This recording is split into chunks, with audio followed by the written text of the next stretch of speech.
el 77, cuando fuimos juzgados por la ley 209, ¿verdad? En el grupo de la revista Criterio. Y yo estuve poco tiempo porque en esa época ya empezó el proceso de liberación de presos políticos y se hicieron los juzgamientos y salí a los 2 meses más o menos de acá. Claro, esto era lo que yo conocí. Nada de esto existía y este corredor se iba desde la celda 1 hasta allá, creo que era la 20. Era un escenario muy particular, ¿verdad? Porque era una cárcel, vamos a empezar por ahí, era un penal, ¿verdad? Y acá convivimos campesinos, trabajadores, artistas, intelectuales. En mi caso, el no haber estado hubiese sido una carga más pesada de llevar después que el haber estado, ¿verdad? Porque todos éramos protagonistas de lo que fue el gran esfuerzo de la resistencia, ¿verdad? Y esa es una experiencia que humanamente me marcó toda la vida y nos templó el espíritu, ¿verdad? Entonces son las ruinas de lo que fue lo que era el penal. Entonces, cada celda tenía alguna peculiaridad, ¿verdad? Pero así venía la 2, la 3, hasta la 12. La 12 era la celda que tenía el prestigio, digamos, de ser la celda de la gente más dura, más resistente. Allí estaban los presos políticos más antiguos, gente que estaba 6, 7, 8, 10 años, ¿verdad? Y al final la última celda, creo que una de las últimas, era la celda que tenía una enfermería. Y ahí se alojó Jorge Canés, igual que lo hizo antes la doctora Sanneman. Por ser médicos prestaban un servicio enorme al penal.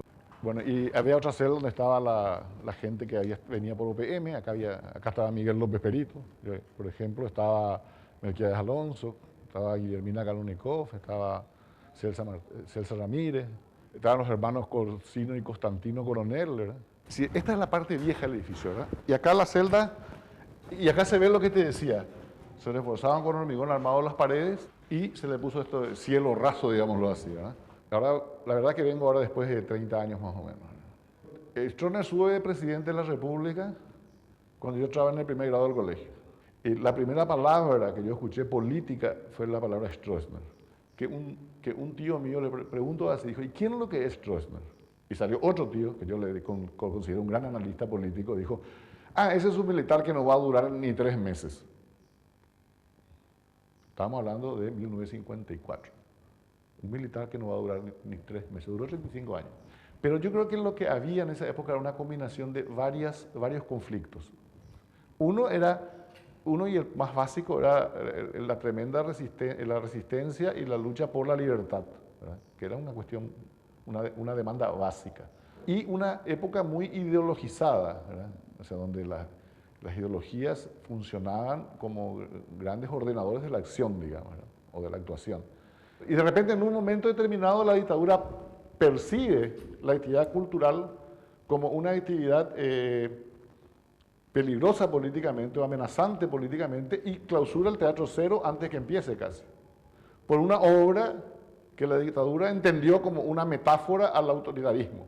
Cerró el teatro, la sala, y le dio 48 horas de tiempo al director de la obra y toda su familia para abandonar el país. A mí lo que me parece es que si bien pudo haber sido la intención del régimen prohibir la información, por ejemplo, era peligroso tener libros, ¿verdad? Pero eso no impedía que quien quisiera hacerlo peleara y consiguiera de alguna manera o de otra hacerlo. Digamos, una de las causas de mi primer enjuiciamiento fue el tener libros. Bueno, no sé qué decirte. Era el criterio de la dictadura. Como por ejemplo, sencillo, en la época estudiantil teníamos la necesidad de tener clandestinidad con respecto a tener un mimeógrafo. Me acuerdo que había 2 o 3 mimeógrafos que andaban por ahí clandestinos, ¿verdad? Por ejemplo. Pero eran resistencias civiles, democráticas, no violentas, que necesitaban para su protección cierta clandestinidad. En nuestra cultura es un tema complicado. O sea, por un lado, somos un país que registra poco y lo que registra mal. Entonces, el desafío para mí es doble, ¿verdad? Creo que hay que tener registro, hay que tener historia. Hay que guardar, recuperar lo que se pueda y elaborar métodos y una cultura, un registro inteligente y culto, digamos. Eso para mí es el desafío, ¿no?